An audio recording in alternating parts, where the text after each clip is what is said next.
Hello and welcome to UGC E-Pathshala project.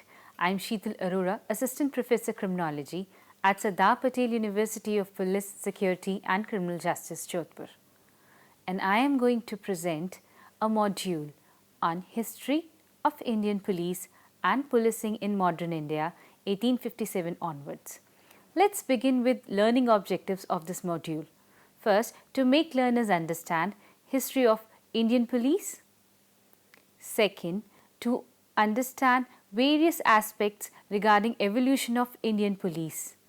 Third, to understand various developmental processes regarding policing in modern India.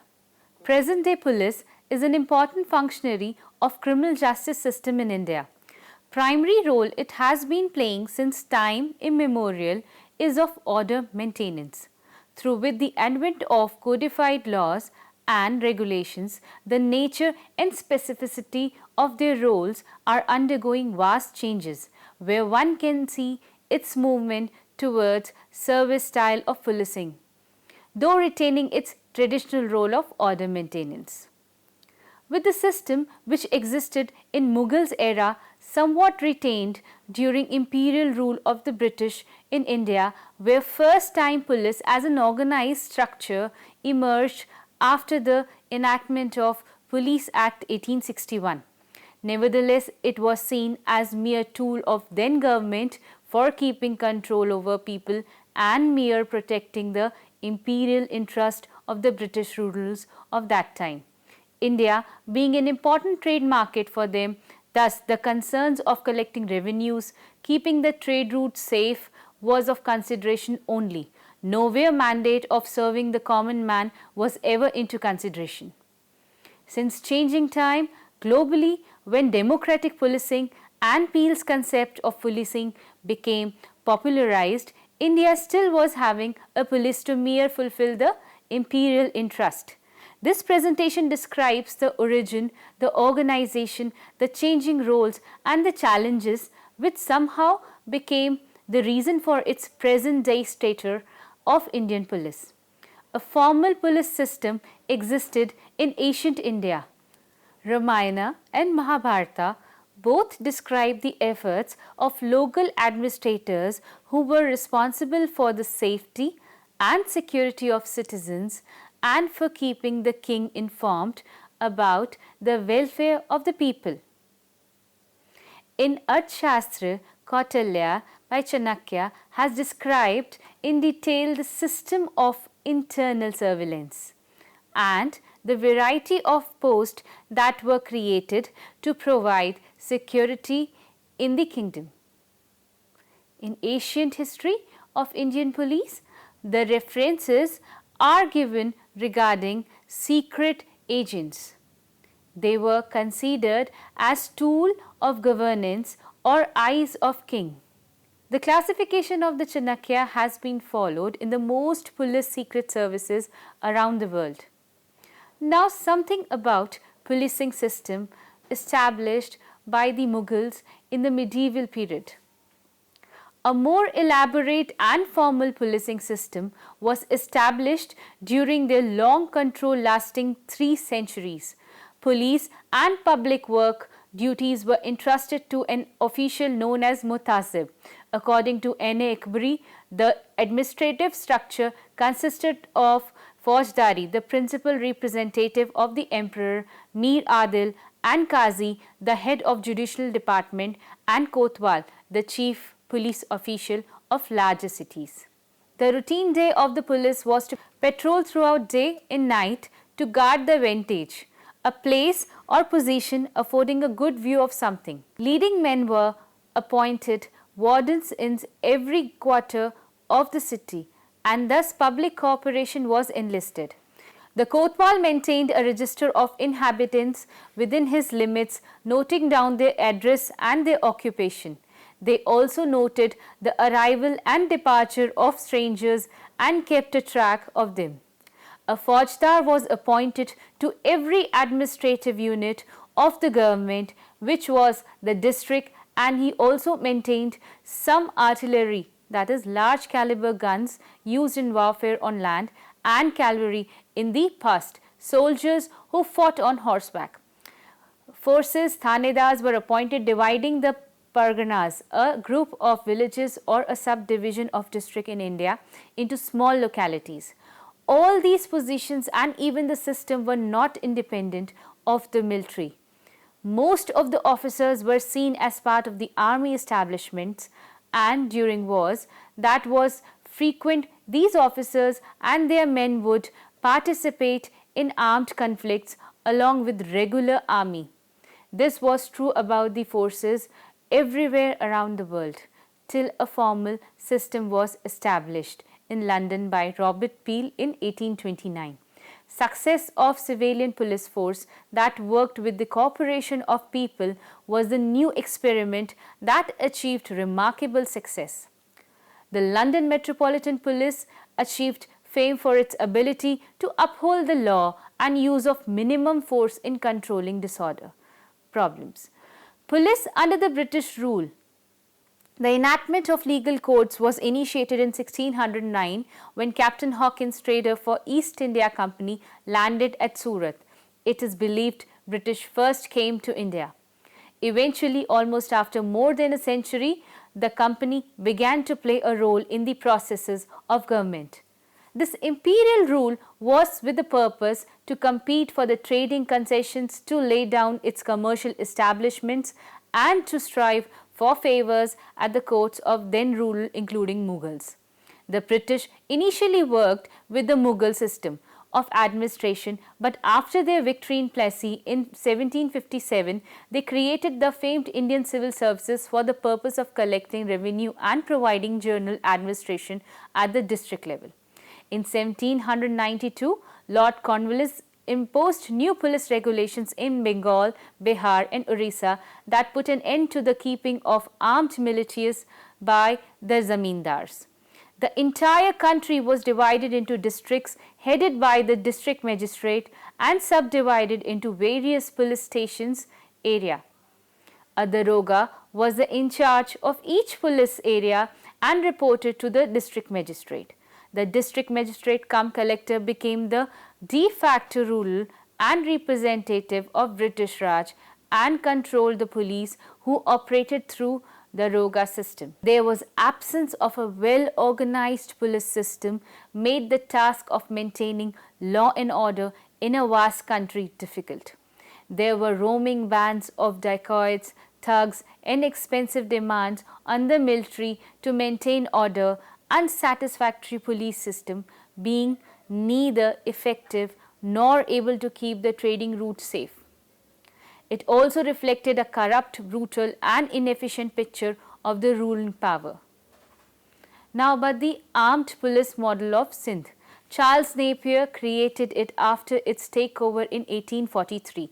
Model based on Royal Irish Constabulary that played an important role in suppressing the Fenian uprising in Ireland in 1876. Napier reorganized the police according to two principles. One, the police must be separated completely from the military. Second, they must be an entirely independent body. They were to be commanded by their own officers in discharging their responsibilities for law and order under the collectors who were responsible for general civil administration. Napier's system also provided for an Inspector General of Police who was responsible for the administration of force throughout the territory. However, the responsibility of law and order was assumed by the government. British were attracted by the system as it provided a paramilitary organization that was trained like the army to operate in remote areas where there were poor communications and people were hostile to the government. These principles were later on extended to Punjab but somewhat modified in the 1850s in Madras, where the majority of the constables remained unarmed, but a section was kept as an armed reserve in each district. The Madras Police Act 1859, a police structure partly military, partly civil within a single organization, became the basic structure of the Indian police. The total integration of the police within the colonial state was a feature borrowed from the Irish colonial experience. The police was designed to establish a relationship of control, coercion, and surveillance over a subjugated, colonized population, and its structural and organizational features supported a regime of exploitation and surplus appropriation. Despite the success of the armed model, corruption, brutality, and inefficiency prevalent in the police stations continued to discredit the British rule in the country. The British could not rely on the army, for it was expensive to maintain a large standing body of men, and further it was clear that the army could be used only for putting down rebellions and for the defense on the border. A civilian police was needed to be reduced, what by the 1850s had to come to be seen as a dangerous reliance on the army for internal policing. Yet the British wanted a police force that could develop a sense of fear of authority in the entire population and could serve as the first line of defense. After facing a real threat of losing power in 1857, the British rulers were further determined to ensure complete suppression of all challenges to their power. British sought solutions to basically two problems regarding police of that time. First, in what ways the ruling power can make use of the traditional rural police. Second, in what ways the imperial power may be organized with respect to its different and most important responsibilities, including the law and order and revenue collection. The mutiny broke out in 1857. The British were made to realize of the responsibilities of imperial dominations in such a vast territory. Hence, the Government of India Act was passed in 1858, which abolished the company and transferred the governance of India to the Queen in Parliament. The enactment of legal codes like the Code of Civil Procedure, the Indian Penal Code in 1860 and the Code of Criminal Procedure in 1861 were a result of a police commission which was appointed in 1860 for the purpose of studying then police needs of the country and government. As a result of deliberations held by this commission, the Police Act of 1861 came into being. Police Commission, August 1860. The reorganization acknowledged aim of making police an efficient instrument for the prevention and detection of crime. The commission was told to bear in mind that functions of a police are either protective and repressive or detective, and that the line which separate the protective and the repressive functions of a civil force from functions purely military may not always in India be very clear. The police commissioner system in India was originally influenced by the London Metropolitan Police. The three presidency towns of Madras, Bombay and Calcutta developed a police organization around a police commissioner system. The commissioner reported directly to the provincial government and not through Inspector General of Police. The commissioner combined the law and order purposes with the power of district magistrate and superintendent of police. The presidency cities were treated as urban districts, but the commissioner of police acted as his own district magistrate. A clear separation was made between military forces utilized for police duties and an armed reserve of a police force. Eventually, military forces were eliminated and the armed forces were kept.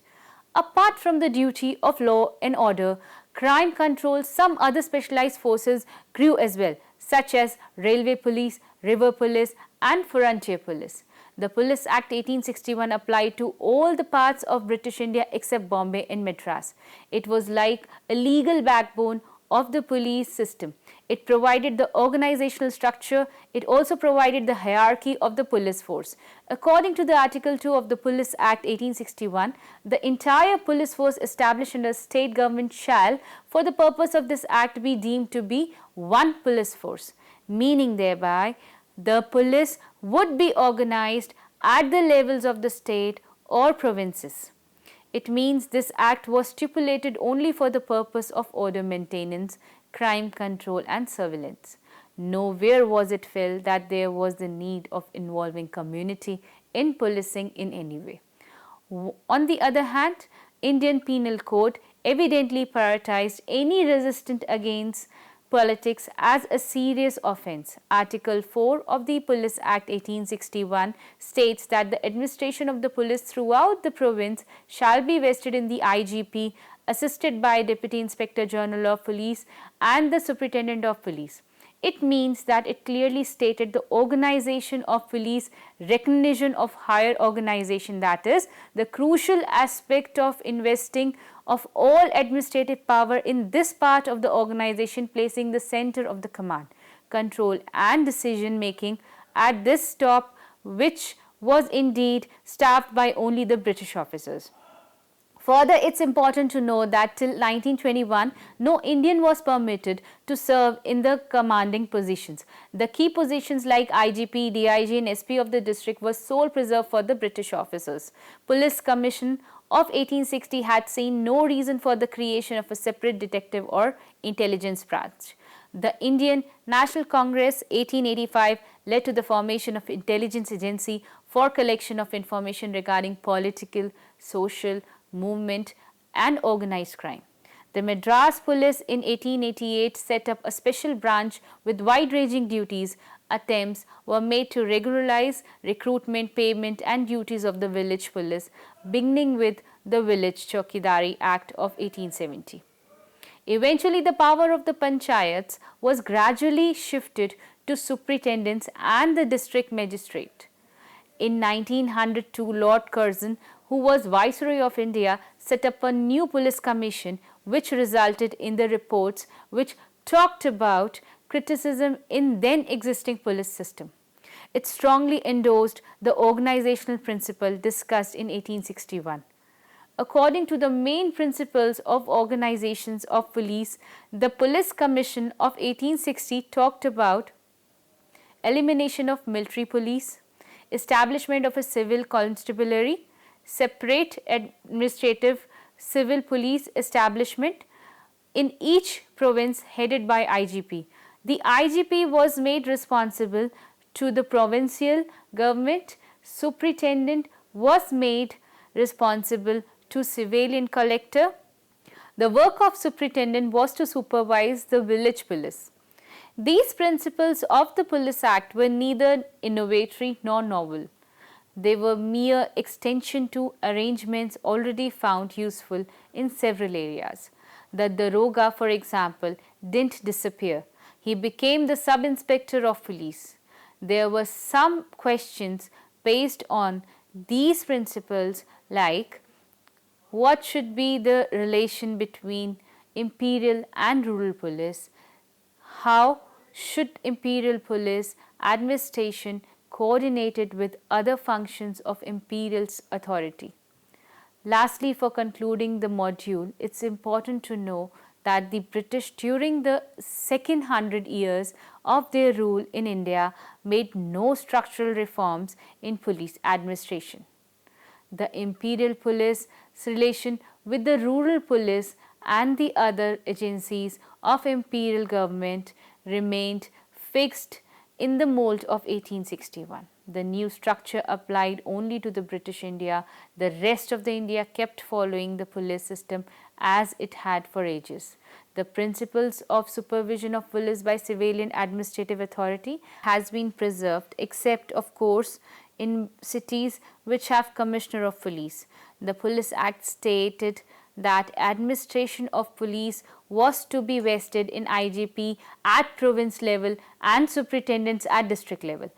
The SP was to hold his charge under the general control and direction of the district magistrate. This phrase is now assumed to mean that the superintendent independent with respect to internal management of the force. The district magistrate or collector is responsible for the correct use of that force in coping with security problems of that district. Independence did not bring any distinguishing change to the police administration. Some positive initiative of this era included establishment of Chemical Engineers Department at the Punjab and later on other provinces was a precursor of modern forensic science laboratories. Finally, the fingerprint technology also developed in India by an IGP in Bengal, Sir Edward Henry. Thank you.